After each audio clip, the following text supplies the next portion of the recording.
Soybean দিয়ে একটা তরকারি বানালাম। বিছানাটা দিকে গুছিয়ে নিচ্ছি, বাজে এখন 9টা।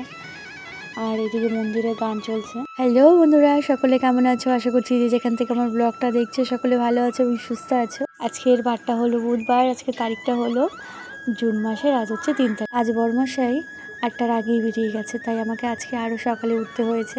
আর এখন তো কদিন থেকে স্কুল ছুটি আছে, শ্বশুরমশাই গেছে গ্রামের বাড়িতে ঘুরতে। এদিকে আমি আমাদের রুমটা মুছে চলে আসলাম, জল পাল্টে রান্নাঘরটা মুছতে। ক্যামেরাটাকে অফ করে ঠাকুর ঘর বারান্দা সবটা মুছে নিলাম। বাকি ছিল বাসন মাজা, সেটাকে স্নান করে পুজোটা দিয়ে নিলাম। মেয়ে তো সকাল থেকে বায়না শুরু করে দিয়েছে, আমাকে রেডি করে দাও। মেয়েকে স্নান করিয়ে দিলাম, ছেলেকে স্নান করিয়ে দিলাম, আমি নিজেও স্নান করলাম। স্নান করে ঠাকুর ঘরের কাজ তো হলো। এই দেখো হঠাৎ করে দিদিরা চলে আসলো। হঠাৎ কেন বলছি, কারণ বললো আসতেও পারে বা নাও আসতে পারে, তো সেই কারণে বললাম হঠাৎ করে। আর এখানে মাও উপোস আছে, দুজনে অঞ্জলি দেবে। আর আমাদের তো 1 বছর কাল ওষুধ আছে, তো সে কারণে আমি এবছর দিচ্ছি না। তারপরে আমি এখন ওই 12:30টার মতো বাজে, এখন মন্দিরে চলে যাচ্ছি। ভোগ আরতি শুরু হয়ে গেছে। তো এই দেখো মামার সোনা যখনই মন্দিরে আসবে, আসার আগেই আমি ফুটি চিপস এগুলো নিয়ে ঢুকেছি। তো এগুলো খেতে খেতে ওই আর অনেকটা সময় লাগবে, তো চুপচাপ বসে থাকতে পারবো, কিছুটা সময় অন্তত কীর্তন শুনতে পারবো। তারপরে ওই প্রণামীর বাক্সে মামার সোনা দক্ষিণাটা দিতে গেল। আর ওই দেখো দূর থেকে তোমাদের বাবারকে দর্শন করাচ্ছি। তো মামা সোনা আবার চলে আসলো। আর এখানে এখন কীর্তন ভোগ আরতির জন্য ওই যে বাবার মহাপ্রসাদ নিয়ে যাচ্ছে মাথায় করে।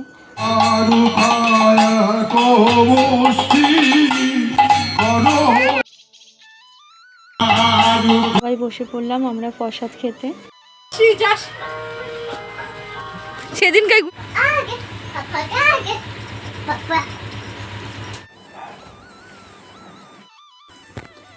তো বন্ধুরা, তোমাদের দাদাভাই এসে আবার গেল।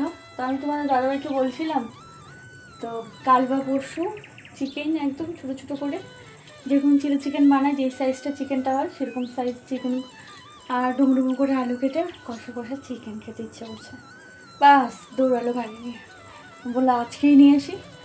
সকাল থেকে তো প্রচণ্ড পরিমাণ দিয়েছিলো ফাটিয়ে গরম, আর এখন বাইরে চলে গেছে প্রচণ্ড হাওয়ার কারণে একটু মানে ওয়েদারটা চেঞ্জ হলো, তো বেশ ভালো লাগছে। এখন বাইরে মনে হচ্ছে এখন বাইরে চেয়ার নিয়ে গিয়ে উঠোনে বসে থাকি, তবে উঠোনে বসে থাকলে এখন হবে না।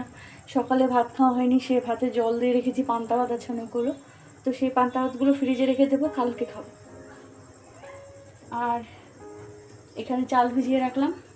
আর এই দেখো আজকে আমাদের গাছ থেকে একটা আম কালার এসেছে, দেখো এখনো নরম হয়নি কিন্তু কালার এসেছে। রাখলাম, এমনি ধুইনি, এমনি ভিজিয়ে রাখলাম, পরে ধুয়ে নেব। আর চালটা ভিজিয়ে রাখলে ভাতগুলো লম্বা লম্বা হয়। বাজে এখন 8টা থেকে গেল মাংস আনতে। তো এখানে যদি না পায় যেতে হবে আবার ভোলামোড়। তো আমার মনে হচ্ছে ভোলামোড়েই গেছে, তা নাহলে চলে আসতো। আমাদের দাদাভাই আসার আগে সবটা রেডি করে নিয়েছে, এবার মিক্সারে মশলাটা পেস্ট করে নিলাম। এই দেখো মাংস নিয়ে চলে এসেছে। মাংস এখন চলো ওই কলপারে লাইট জ্বালিয়ে মাংসটা ধুয়ে নিয়ে আসি। তাড়াহুড়ো করে মাংসটা ধুয়ে নিয়ে আসলাম, এসেই চালটা ভালো করে ধুয়ে পাশে এই যে ভাতটা বসিয়ে দিলাম।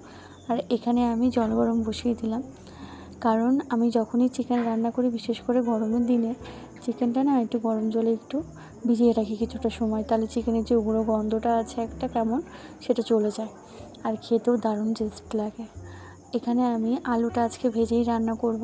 দেখতে পাচ্ছ অনেকটা ছোট ছোট করেছি, কারণ মাংসটা কিন্তু আমি ছোট করে কাটিয়ে আনতে বলেছিলাম।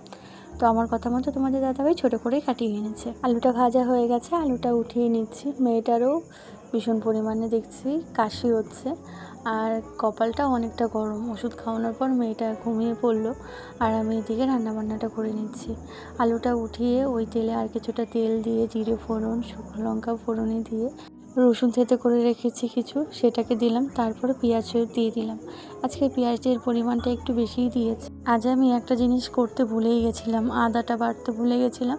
পরে ওই আদা ঘষনিগুলো হয় না, সেগুলোতে আদা ঘষে দিয়ে দিলাম।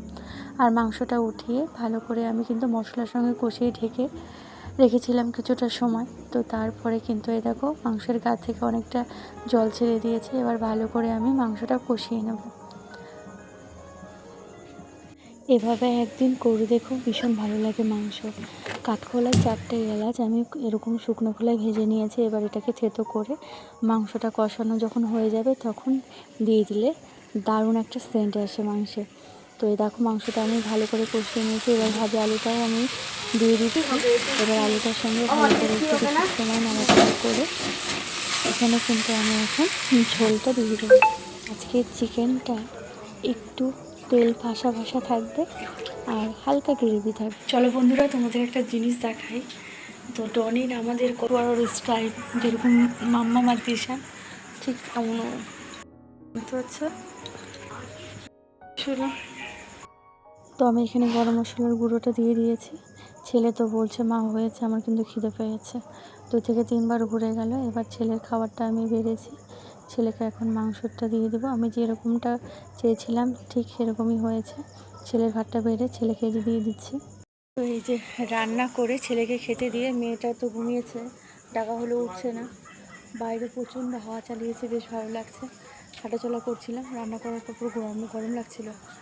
আজ আমি যেমন চিকেনের মানে খেতে চেয়েছিলাম রান্না করে ঠিক তেমনটাই করেছি।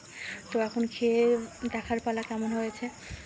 তো আজকের ব্লগটা আর বেশি বড় করবো না, এখানেই শেষ করছি। সকলে ভালো থেকো, সুস্থ থেকো। আর ভিডিওটা যদি ভালো লাগে লাইক সাবস্ক্রাইব করে পাশে থেকো। আর সকাল থেকে রাত পর্যন্ত সারা দিনটা খুব ভালো কাটলো। তো গুড নাইট, সকলে ভালো থেকো, সুস্থ থেকো। নেক্সট দিন দেখা হচ্ছে নেক্সট ভিডিওর সঙ্গে।